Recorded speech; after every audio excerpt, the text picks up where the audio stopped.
दोस्तों, हस्तरेखा शास्त्र में प्रमुख रेखाओं के अलावा कुछ गौण रेखाएं भी होती है जो देखने में तो छोटी होती है, लेकिन उनका व्यापक असर मनुष्य के जीवन पर होता है। ऐसी सैकड़ों रेखाएं होती है, लेकिन उनमें भी एक प्रमुख रेखा है जिसे सुमन रेखा कहा जाता है। हस्तरेखा विज्ञान मानता है कि जिस जातक के हाथ में सुमन रेखा होती है वह अन्य लोगों से अलग होता है। उस रेखा के लक्षणों के आधार पर उसके अलग अलग फल कथन होते हैं। तो दोस्तों, आइए जानते हैं सुमन रेखा क्या होती है, हथेली में कहाँ होती है और उसका क्या प्रभाव होता है। दोस्तों, हथेली में सुमन रेखा का उद्गम स्थान केतु पर्वत से माना गया है।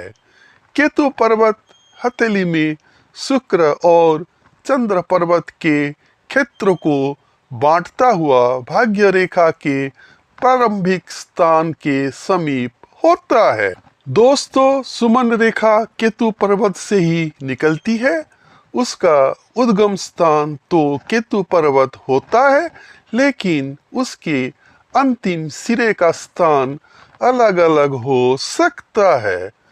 उसी के आधार पर उसका फल तय होता है। सुमन रेखा यदि केतु पर्वत से निकलकर बुध क्षेत्र में जाती हुई दिखाई देती है और यदि वह स्वास्थ्य रेखा को स्पर्श कर लेती है तो उस जातक को भयंकर बीमारी भोगना पड़ती है। लेकिन दोस्तों, सुमन रेखा यदि स्वास्थ्य रेखा के साथ साथ बिल्कुल एक समांतर चले तो जातक का स्वास्थ्य अच्छा रहता है। दोस्तों, यदि दोष रहित सुमन रेखा सीधे बुध पर्वत तक पहुंच जाए तो ऐसा व्यक्ति देश का सम्मानित व्यक्ति बनता है। ऐसा व्यक्ति देश का राजा, राष्ट्रपति, प्रधानमंत्री बनता है। कूटनीतिक क्षेत्र में यह व्यक्ति अत्यंत उच्च पद हासिल करता है।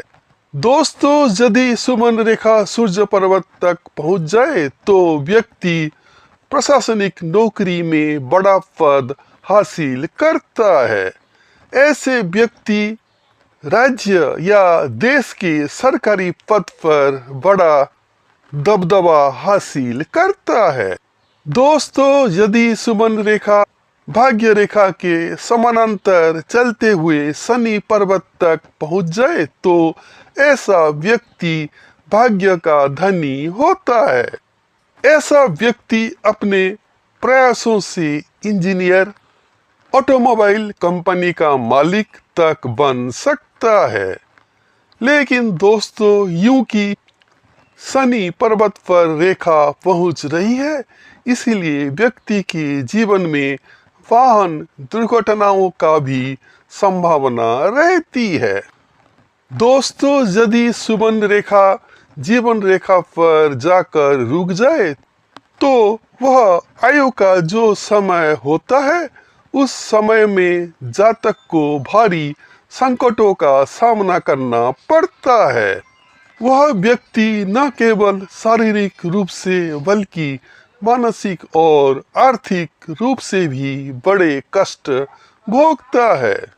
दोस्तों, सुमन रेखा यदि शुक्र पर्वत की तरफ जाती है तो व्यक्ति के जीवन में प्रेम की कोई कमी नहीं रहती।